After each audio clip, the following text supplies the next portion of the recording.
നാഷണലും ഇന്റർനാഷണലുമായിട്ടുള്ള എല്ലാ കമ്പനികളുടെയും ലെൻസും ഫ്രെയിമും ന്യായമായ വിലയ്ക്ക് ലഭിക്കുന്ന കൊച്ചിയുടെ സ്വന്തം optical showroom Jesal opticals. Jesal opticals, opposite TB hospital, Karivelippady, Kochi. Kochi രൂപതയുടെ കോൺകോർദിയ പദ്ധതിക്ക് ഇടവകളിൽ വൻ സ്വീകാര്യത ലഭിച്ചു.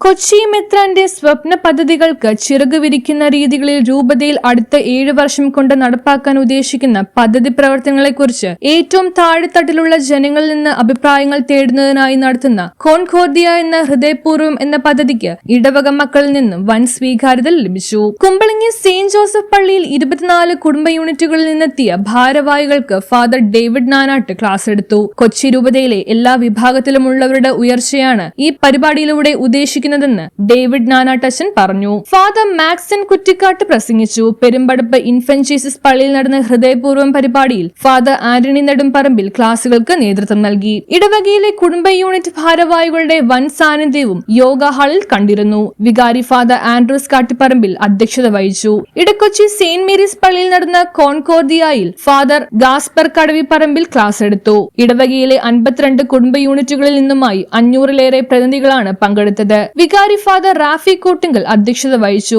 ഓരോ വിഷയങ്ങളിലും പ്രതിനിധികളുടെ ഗ്രൂപ്പ് ചർച്ചകളും നടന്നിരുന്നു. കാട്ടിപ്പറമ്പ് സെയിന്റ് ഫ്രാൻസിസ് അസീസി ഇടവകയിൽ നടന്ന കോൺകോർദിയയിൽ ഫാദർ ജോഷി മയാറ്റിൽ ക്ലാസ് എടുത്തു. ഇടവക വികാരി ഫാദർ ടോമി പനിക്കൽ അധ്യക്ഷത വഹിച്ചു. കൊച്ചി മെത്രാൻ ഡോക്ടർ ആന്റണി കാട്ടിപ്പറമ്പിലിന്റെ സ്വപ്ന പദ്ധതി എന്ന് വിശേഷിപ്പിക്കുന്ന കോൺകോർദിയ രൂപതയിലെ 51 ഇടവകളിലും കുടുംബ യൂണിറ്റ് ശുശ്രൂഷ സമിതികളുടെ നേതൃത്വത്തിൽ ഇത്തരം കൂട്ടായ്മകൾ നടന്നുകൊണ്ടിരിക്കുകയാണ്. ഇതിനായി രൂപതയിലെ എല്ലാ വൈദികർക്കും സന്നദ്ധ ആത്മായ പ്രതിനിധികൾക്കും ഇടക്കൊച്ചി പാസ്റ്ററൽ സെന്ററിൽ പരിശീലന ക്ലാസുകൾ നടന്നിരുന്നു. 2033 കൊച്ചി രൂപതയുടെ ജൂബിലി വർഷത്തിൽ പദ്ധതി പൂർത്തീകരണ പ്രഖ്യാപനമുണ്ടാകുമെന്നാണ് കരുതുന്നത്. News bureau, Kochi.